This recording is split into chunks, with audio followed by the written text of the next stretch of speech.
اب یہی معاملہ, یہی حال ہمارے غیر احمدی علماء کا ہے کہ انہوں نے جب ختم نبوت کے مسئلے پر قرآن و سنت کے اور اقوال سلف کی روشنی میں جو دلائل جماعت احمدیہ نے پیش کیے ان کا ضد کے ساتھ انکار کیا, تو ایک لا ینحل متضاد عقیدہ انہوں نے اپنے عقائد کا حصہ بنا لیا جس کا حل خود ان کے پاس نہیں ہے. اب ایک طرف یہ کہتے ہیں کہ حضرت صلی اللہ علیہ وسلم ہر لحاظ سے آخری نبی ہیں اور آپ کے بعد کوئی نبی نہیں آ سکتا, اور دوسری طرف تمام کی تمام امت بیٹھ کر سوائے ایک معمولی تعداد کے حضرت عیسیٰ علیہ الصلوۃ والسلام کا انتظار کر رہی ہے اور ان کے انتظار میں آنکھیں بچھائے بیٹھی ہے کہ وہ آپ صلی اللہ علیہ وسلم کے بعد تشریف لائیں گے.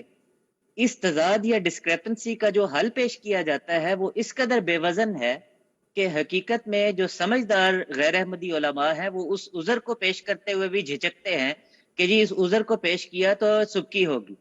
اب اسمبلی نے جو ترمیم لکھی ہے اس میں جو مسلمان کی تعریف لکھی گئی وہ بھی اس بات کو 100% ثابت کرتی ہے, اور یہ عقیدے کا یہ تضاد ایک عجیب شکل میں سامنے آتا ہے. مسلمان کی یہ تعریف لکھی کہ جی مسلمان وہ ہوگا کہ جو حضرت صلی اللہ علیہ وسلم کے بعد کسی بھی شخص کو, کسی بھی مذہبی مسئلے کو, کسی بھی رنگ میں, کسی مفہوم میں اور کسی بھی تشریح کی روح سے نبی یا پیغمبر نہ مانتا ہو. اب پاکستان میں بسنے والے جو 95% یا اس سے بھی زیادہ مسلمان ہیں یا مسلمان فرقے ہیں وہ کسی نہ کسی رنگ میں, کسی نہ کسی مفہوم میں اور کسی نہ کسی تشریح کے مطابق حضرت عیسیٰ علیہ السلام کی آمد کا انتظار کر رہے ہیں. اب آئین میں لکھی گئی اس تعریف کے مطابق, مسلمان کی تعریف کے مطابق, یہ تمام مسلمان نہیں بلکہ کافر ہیں. اب ہمارا سوال ان تمام اینکر حضرات سے, ان مولوی حضرات سے جو دن رات جماعت کے خلاف تقریریں کرتے ہیں کہ قادیانی حضرات آئین پاکستان کو نہیں مانتے, ہمارا سوال ان سے یہ ہے کہ کیا وہ خود آئین پاکستان کو مانتے ہیں؟ بالکل. اگر وہ مانتے ہیں تو آئین میں لکھی ہوئی اس تعریف کی روح سے حضرت عیسیٰ علیہ السلام کی آمد ثانی کا عقیدہ رکھنے والے تمام لوگ وہ مسلمان نہیں ہیں بلکہ وہ غیر مسلم ہیں. تو آئندہ ہمیں آئین کو ماننے کا درس دینے کی بجائے خود ہمیں بتائیں کہ وہ خود آئین کی تعریف کی روح سے مسلمان کس طرح ثابت ہوتے ہیں. یہ ہمارا سوال ہے. بالکل نوٹ فرمائیں جناب. ناظرین سارے احمدی ہمارے ناظرین بھی اس میں مخاطب ہیں, پاکستان میں رہتے ہیں, انہیں ظاہر ہے ایسے لوگوں سے بات کرنی پڑتی ہے جن کے ساتھ یہ گفتگو جو ہے بڑی ریلیونٹ ہو سکتی ہے.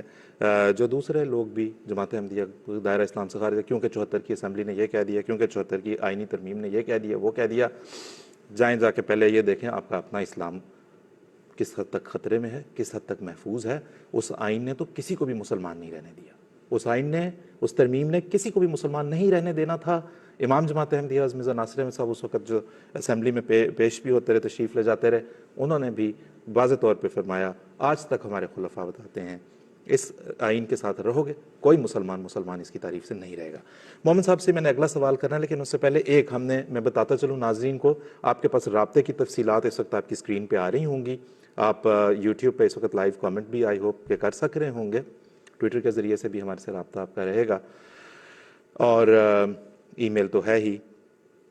اس سے پہلے ہم کامنٹس اگلے پروگرام میں لینا چاہتے ہیں جس میں ہم نے آپ کے جوابات بھی لیں گے ان سوالات کے جو پروگرام کے بالکل آخر پہ ہم نے پیش کرنے ہیں آپ کی خدمت میں. ایک کامنٹ جس کو میں یہاں پہ ضرور لینا چاہتا ہوں, جس پہ میں بات کرنا چاہتا ہوں. ایک دوست نے بھیجا کہ اسی طرح کسی ٹیلی ویژن چینل پہ یا کہیں پہ یہ بات کی گئی کہ اگر ہم جماعت احمدیہ کے راز فاش کر دیں اور لوگوں کو بتا دیں کہ ان کی قانونی حیثیت کیا ہے تو ان کے چندے بند ہو جائیں گے پاکستان سے. صرف ان کو میں ایک بات یہ بتانا چاہتا ہوں, ان دوست کو جنہوں نے بھی یہ تبصرہ کیا, کہ پہلی بات تو یہ ہے کہ ہر احمدی کو پتہ ہے کہ وہ چندہ کیوں دیتا ہے. بڑی محبت سے ہر احمدی چندہ دیتا ہے, جو بھی مالی قربانی, جانی قربانی جو پیش کرتے ہیں بڑے دل سے کرتے ہیں. انہیں پتہ ہے کہ قرآن کریم کی اشاعت کا کام, قرآن کریم کی ترسیل ساری دنیا میں اسے پہنچانا, اس کے علاوہ غرباء, اس کے علاوہ مساکین, اس کے علاوہ پیاسے لوگوں کے لیے پانی کے کنویں, اس کے علاوہ خدمت انسانیت, اس کے علاوہ طلباء کے لیے جو ہے وہ تعلیمی گرانٹس, اس کے علاوہ بے شمار ایسے کام جو دین اسلام کی اشاعت کے لیے اس وقت کیے جا رہے ہیں, وہ ان سے ہوتا ہے. آپ کا یہ دعویٰ ہے, آپ جناب پاکستان نہیں, امریکہ, افریقہ, جہاں چاہتے ہیں آپ جا کے اپنی یہ کوشش کر دیکھیں.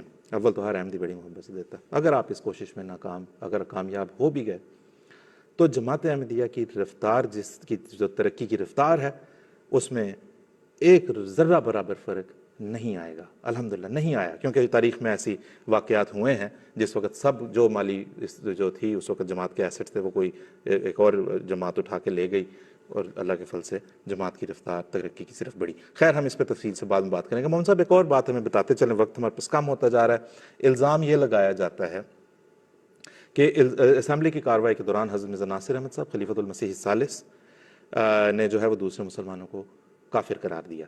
اس الزام کی حقیقت ہمیں اختصار کے ساتھ بتا دیں پلیز.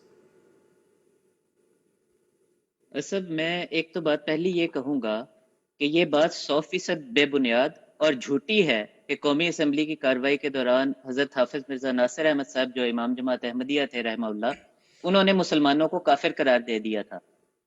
جو موقف وہاں پر علی اعلان پیش کیا گیا تھا اس کو میں اختصار کے ساتھ اگر پیش کروں تو وہ یہ ہے کہ کہا یہ گیا تھا کہ کفر دو طرح کا ہوتا ہے.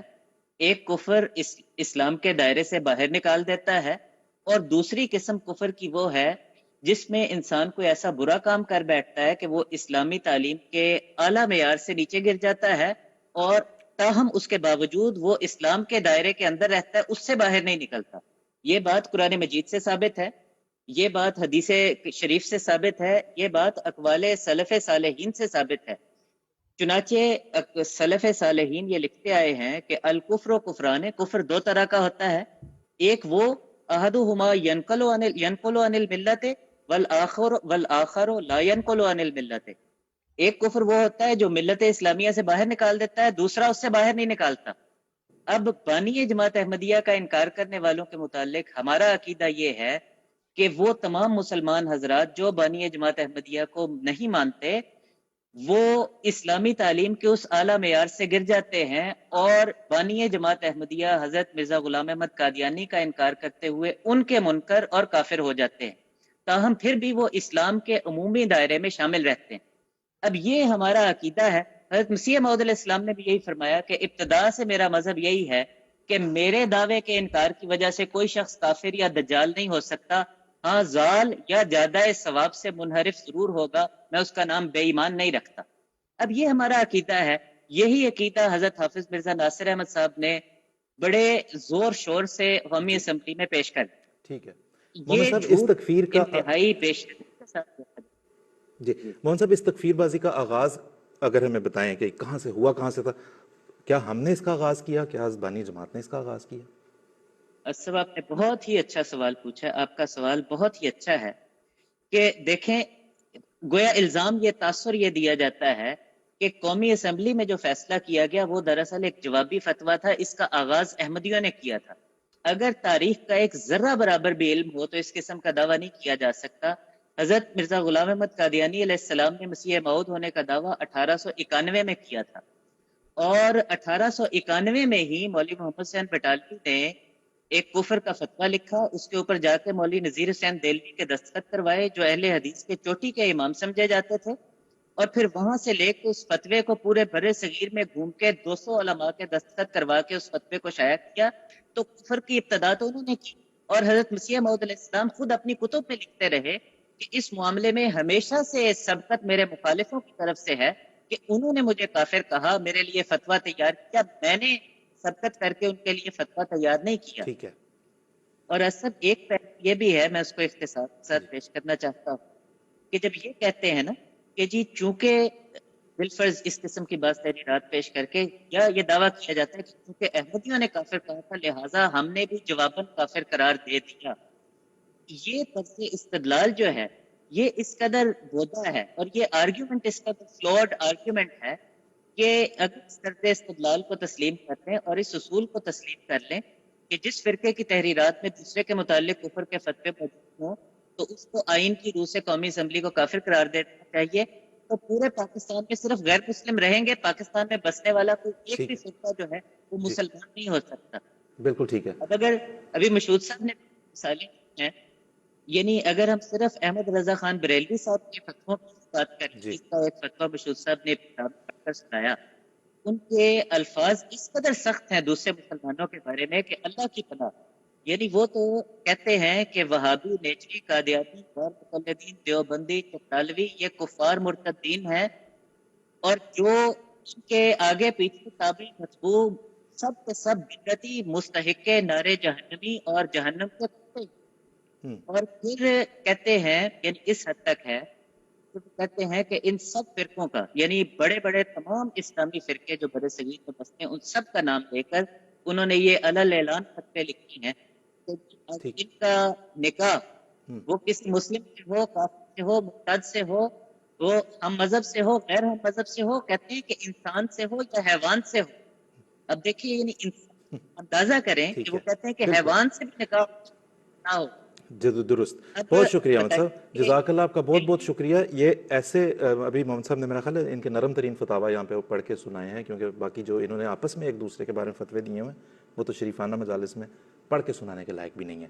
مومن صاحب ہمارے پاس اب مشہود صاحب کے پاس جانا ہے. مشہود صاحب ایک سوال آخر پہ ہمیں یہ بتاتے چلیں، لوگوں کے ذہن میں یہ سوال ہوگا کہ یہ ضرورت کیا پیش آئی پاکستان کی قومی اسمبلی کو کہ اپنے شہریوں کے مذہب کا تعین کریں کہ جی یہ غیر مسلم ہیں. ایسے میں جیسا کہ ابھی محمد صاحب نے بتایا، آپ نے بھی پہلے بتایا، سب ایک دوسرے کو کافر قرار دے چکے تھے. کہتے ہیں کہ وہاں پہ جب بریک ہوتی تھی، وقفہ ہوتا تھا پروسیڈنگز کے دوران، یہ ایک دوسرے کے پیچھے کوئی بھی نماز پڑھنے کو چھوٹے چھوٹے گروپس ہوتے تھے.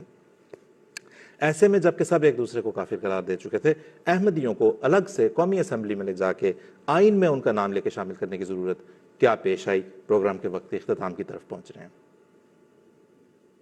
جی آصف صاحب، جب بھی پاکستان تاریخ میں کسی بھی سخت دور سے گزرا ہے، اسی وقت مولویوں نے کسی جماعت کے خلاف فتنہ انگیزی شروع کی. 1971 میں مشرقی پاکستان علیحدہ ہو کے بنگلہ دیش بن گیا. 71 کی جنگ ہم ہار گئے، ہزاروں سپاہی ہمارے انڈیا میں قید ہو گئے. بھٹو صاحب کو اپنی حکومت بچانی تھی. مولویوں نے اس وقت یہ شوشہ شروع کر دیا. بھٹو صاحب کو مولویوں کی سپورٹ کی ضرورت تھی. حکومت کو بچانے کے لیے انہوں نے مولویوں کو اعتماد میں لینے کے لیے اس ایشو کو ریز کر دیا. تھوڑا سا اور آپ ہسٹری میں چل جائیں، 1953 قیام پاکستان کے بعد ابھی کانسٹیٹیوشن بنا نہیں، نو مولود ریاست تھی، اور اس وقت مولویوں نے جماعت کے خلاف تحریک شروع کر دی اور ملک میں مارشل لا لگوا دیا.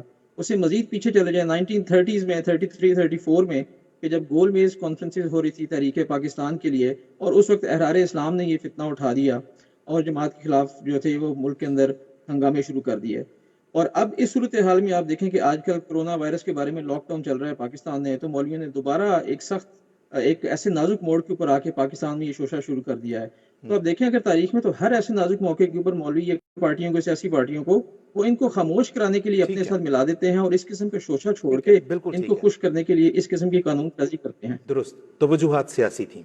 اس کی تفصیل ہم آئندہ انشاءاللہ تعالی جی پروگرام جب بھی لے کے ہم حاضر ہوں گے، ہم اس میں جو ہے وہ اپنے ناظرین کو ساتھ کے ساتھ بتاتے رہیں گے. ہم اگلا پروگرام کب لے کے آئیں گے یہ بھی ہم آپ کو انشاءاللہ ایڈورٹائز کر دیا جائے گا، اور آپ ہمارے سوشل میڈیا نیٹ ورک کے اوپر آپ دیکھ سکیں گے کہ ہم اگلا پروگرام لے کے کب آئیں گے. یہ سب باتیں ہیں بھٹو صاحب کے بڑے قریبی لوگوں نے، دوستوں نے ہمارے پاس ریکارڈڈ پڑی ہوئی ہیں، ہم پہلے بھی چلا چکے ہیں، اس پروگرام بھی سنا دیں گے، جو یہ کہتے ہیں یہ بھٹو صاحب کی مجبوری کے دنوں کے فیصلے ہیں، جب بھٹو صاحب بخلاہٹ کا شکار ہو گئے، انہیں سمجھ نہیں آ رہی تھی کہ کیا کرنا ہے. ان سیاسی دستاویزات کے اوپر اب لوگوں کے ایمان اور دینوں کے فیصلے نہ کیا کریں. ناظرین، ہم جس طرح کے پروگرام کا نام بھی ہے، جواب آپ بھی دیں. ہم چاہتے یہ ہیں کچھ سوالات ہم یہاں پہ آپ کے سامنے پیش کرنا چاہتے ہیں، آپ بھی ہمیں ان کے اوپر اپنا جواب بھیجیں.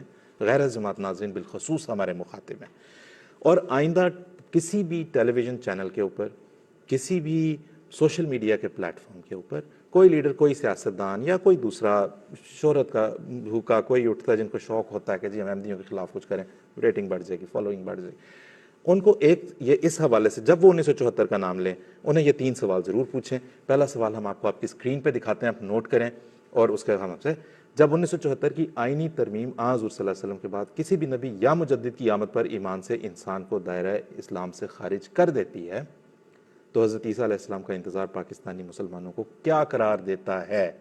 یہاں تک کہ امام مہدی کا بھی، کیونکہ وہ کانسٹیٹیوشن میں لکھا ہے ریفارمر کے طور پہ بھی اگر آپ کسی کا انتظار کر رہے ہیں، کوئی تجدید کرنے بھی اگر دین کی آئے گا، کوئی بہتری کرنے بھی اگر دین کی آئے گا، اس کا کوئی مانے گا تو وہ دائرہ اسلام سے خارج ہو جائے گا.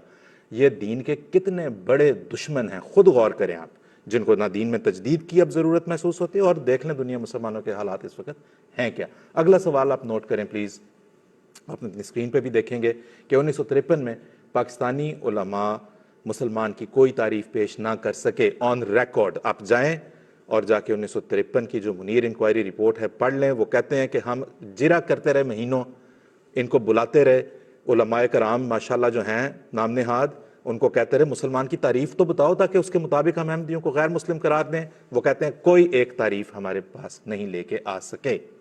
جب 1953 میں وہ کوئی مسلمانوں کی تعریف نہ دے سکے.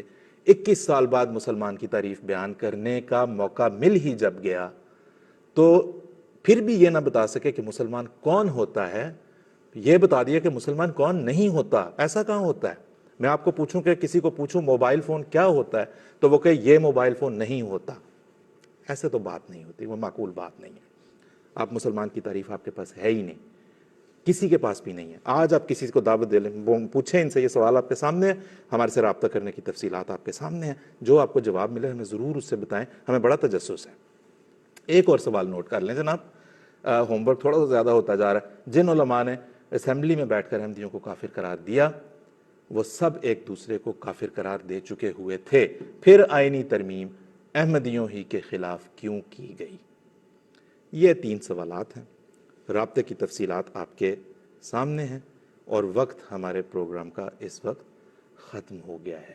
آپ کا برائے مہربانی یہ سوالات جو ہم نے آپ کے سامنے بھی پیش کیے, یہ گفتگو جو آپ کے سامنے ہم نے پیش کی, پوچھیں ان لوگوں سے جو آتے ہیں اور آ کے بات کرتے ہیں. بڑے آسانی سے, بڑے آرام سے یہ مسئلے حل ہو جائیں گے, بغیر چیخ و پکار کیے, بغیر غول غپاڑا مچائے. اور اللہ کے فضل سے دیکھیں گفتگو تہذیب اور اچھے طریقے سے کی جائے. بات یہ کہ مسلمان کون ہے اس کا پہلی نشانی تو یہ ہوگی کہ سنت رسول صلی اللہ علیہ وسلم پہ عمل کرنے والا کون ہے. آپ گفتگو کے انداز سے اندازہ لگا لیں.